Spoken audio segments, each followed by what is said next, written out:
Welcome to Grandma's Tales.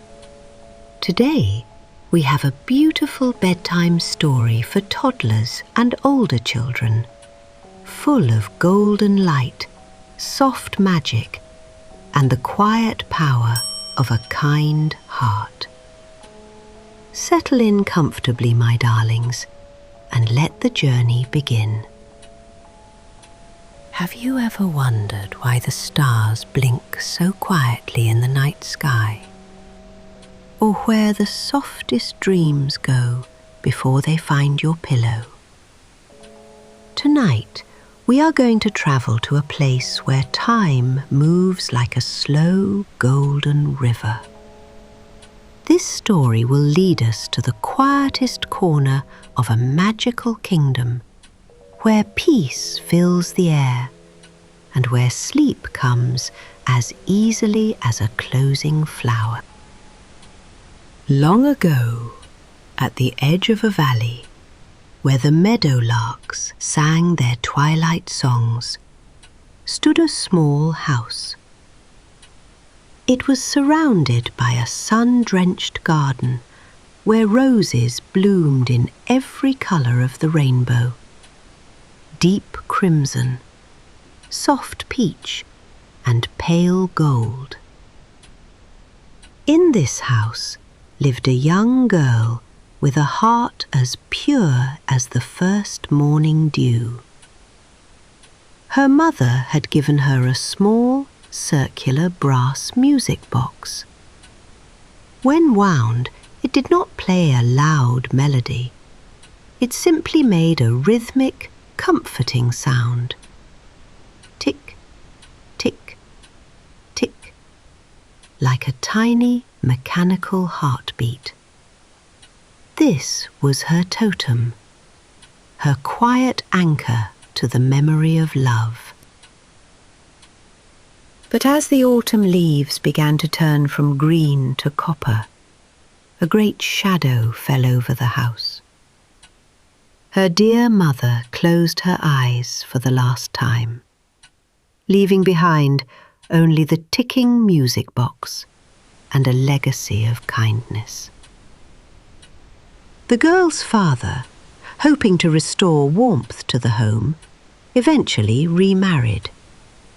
He brought into the house a woman whose heart was as cold and sharp as winter ice, along with her two daughters, who were vain, greedy, and filled with bitter pride.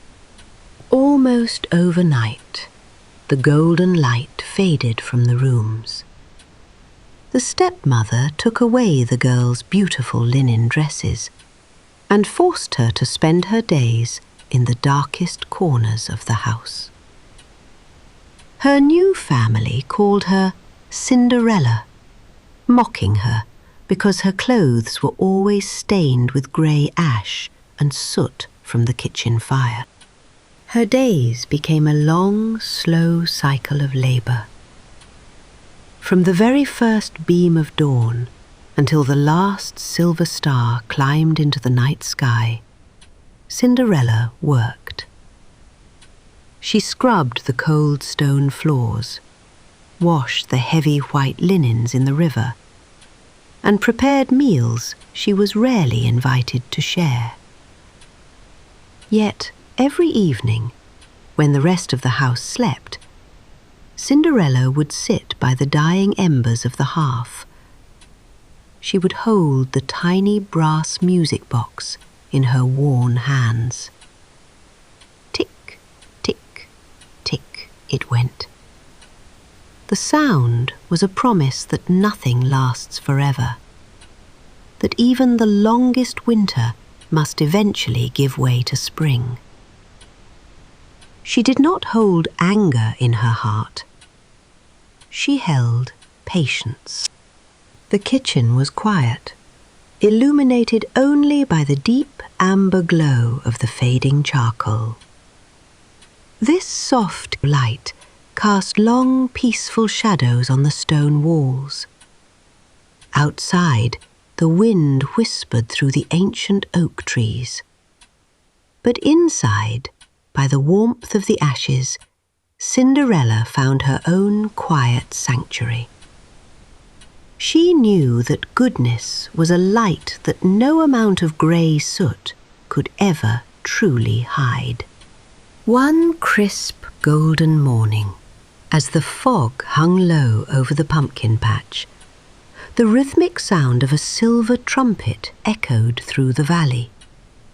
A royal messenger, dressed in a deep velvet coat, arrived at the grand wooden door. He held a heavy parchment letter sealed with pure gold wax. It was an invitation to a magnificent 3-day ball at the king's palace. The king desired his son, the young prince, to find a true and kind companion from among all the maidens in the land. The house instantly turned into a whirlwind of loud chatter and chaos. The 2 stepsisters went mad with excitement, demanding their finest silks, tossing colourful ribbons across the floors and shouting endless orders. Cinderella's hands flew from morning till night. She brushed their heavy hair, adjusted their tight corsets, and ironed their long flowing gowns until her arms ached with fatigue. Through all the noise, the ticking of her small brass totem seemed to grow louder in her mind. Tick, tick, tick. Time was moving forward. She watched from the shadows as the grand carriage, pulled by heavy black horses, finally rattled away down the gravel path, leaving behind only a thick cloud of golden dust. Cinderella returned to the empty, silent kitchen. She sat on the wooden stool by the cold hearth, held her music box close to her chest, and let a single, quiet tear fall onto the cold stone floor. Suddenly, the dark, gloomy kitchen was flooded with a brilliant, warm light, as if 1,000 glowing dust particles had fallen directly from the sky. The shadows danced softly on the walls as the air began to shimmer with golden tones. Before Cinderella stood an old woman with silver hair and eyes that held the kindness of the moon. It was her fairy godmother. "Do not weep, my sweet child," the old woman whispered, her voice sounding like the soft rustle of dry leaves in a gentle breeze. "Your patience has been seen, and your kindness is a treasure. The universe remembers." With a graceful wave of her sparkling wooden wand, the ordinary world began to change. A large, round, orange pumpkin from the garden patch transformed into a shimmering, heavy, golden carriage, its surface textured like an oil painting. 4 tiny field mice became magnificent white horses with long, silky manes. A small green lizard from the stone wall stood up, transforming into a dignified coachman wearing a neat velvet coat. Finally, the fairy godmother gently touched Cinderella's rough, ash-stained smock.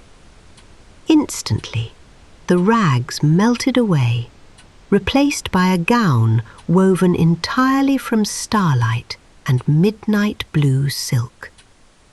On her feet appeared a pair of tiny, delicate slippers made of pure, clear glass, reflecting the warm glow of the room. But then, the fairy godmother's face became earnest. She placed a gentle hand over Cinderella's small brass music box, which was still ticking softly in her pocket. "Remember this well, my darling," she warned. "This magic is as fragile as a midnight dream. It is bound strictly to the laws of time. The very moment the great palace clock finishes its 12th strike at midnight, the illusion will vanish. The golden carriage will return to dust, the horses to mice, and your beautiful gown to grey rags. You must watch the clock, my child. Do not let the joy of the moment make you forget the passing of the hours." Cinderella nodded, her heart filled with a deep sense of gratitude and peace. She stepped into the warm, glowing interior of the golden carriage. The white horses moved forward with a soft, rhythmic trot, their hooves tapping gently on the moonlit path as they journeyed toward the grand palace. When Cinderella entered the grand ballroom of the palace, a deep hush fell over the entire assembly. The musicians stopped playing their violins, and every eye turned toward the entrance. The room was lit by thousands of beeswax candles, casting a rich, warm, chiaroscuro glow over the dancers. The air was thick with the scent of white roses and sweet jasmine. The prince, a young man with a kind face and gentle eyes, walked directly through the crowd toward her. He saw the pure light reflecting in her eyes, a light that came from within, untouched by the cruelty she had suffered. He offered his hand, and they began to dance. For hours, they floated across the polished marble floor. The world around them seemed to slow down to a beautiful, calm rhythm. Cinderella forgot her heavy chores, she forgot the cold kitchen floor, and she forgot the bitter words of her sisters. She felt a deep, profound sense of belonging. Tick, tick, tick. In the background of her mind, the quiet rhythm of her mother's music box kept a steady pace. But the beauty of the music and the warmth of the prince's smile was so enchanting that the hours flew by like falling stars. Suddenly, a deep, heavy sound echoed through the high stone arches of the palace. Dong! The great palace clock had begun its midnight song. Dong! Cinderella gasped, her heart leaping into her throat. She looked up at the massive golden hands of the palace clock. Dong! She had stayed too long. Without a word, she turned away from the confused prince and began to run across the crowded ballroom. Dong! Her long midnight blue gown rustled as she flew past the silent guests. Dong! She reached the grand entrance and hurried down the wide, cold marble stairs that led to the courtyard. Dong! Dong! With every step she took, the golden light of the magic began to flicker. On the third step from the bottom, in her desperate haste, one of her delicate glass slippers slid from her foot and remained behind on the cold stone. She did not have time to stop. Dong! She leaped into the golden carriage just as the final stroke of midnight ended. In an instant, the grand carriage dissolved into a soft mist of golden dust. Cinderella found herself sitting on the damp grass by the side of the dark road, dressed once again in her simple, rough smock. The white horses were nothing but 4 small mice scurrying into the high grass. But as she looked down at her hands, she realized she was still holding her tiny brass music box, and on her left foot, the single remaining glass slipper shone softly under the pale light of the moon. She smiled, feeling a deep inner peace. The dream had been real. The following morning, a deep stillness settled over the kingdom. The prince, holding the tiny glass slipper close to his heart, proclaimed that he would find the mysterious maiden who had filled his soul with such light. He travelled to every corner of the land, from the grandest stone manors to the smallest thatched cottages. Finally, the royal carriage arrived at the house with the sun-drenched garden. The stepmother and the two sisters received the prince with frantic bows and eager smiles. The sisters desperately tried to force their heavy feet into the delicate glass shoe. They pushed, pulled, and pinched their toes until their faces turned bright red with the effort. But the slipper remained far too small, refusing to yield to greed and vanity. The prince sighed, looking around the dim room. Then his eyes caught a glimpse of a quiet figure sitting peacefully by the cold hearth, her face illuminated by a soft shaft of morning sunlight. She was holding a small brass object that ticked gently. "Let her try," the prince commanded softly, ignoring the sharp protests of the stepmother.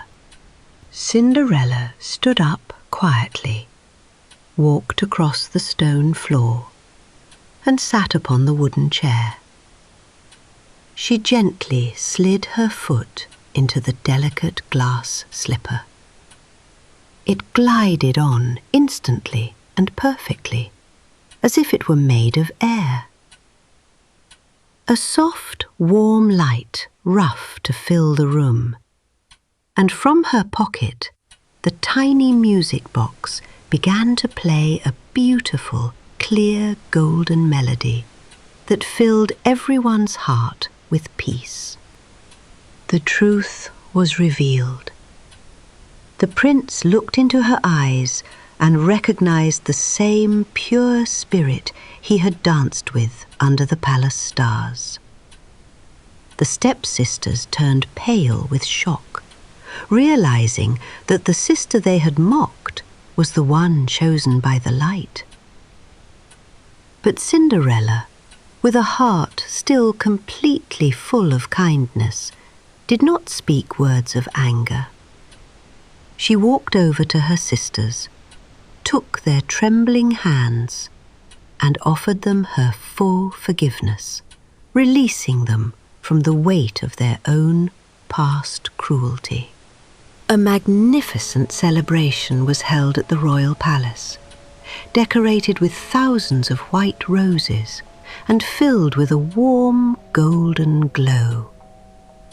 It was a day of pure joy, not just for Cinderella, but for the entire kingdom, celebrating the truth that patience, goodness, and love will always find their way out of the darkest shadows. You see, my darlings, no matter how grey or cold the world may seem around you, the light inside your own heart can never be extinguished. Your kindness is your magic. And now, it is time to close your tired eyes and let your body sink into the soft, warm blankets. Sleep peacefully, my sweet ones, and dream of golden carriages, stardust, and the quiet rhythm of love. Good night, my darlings.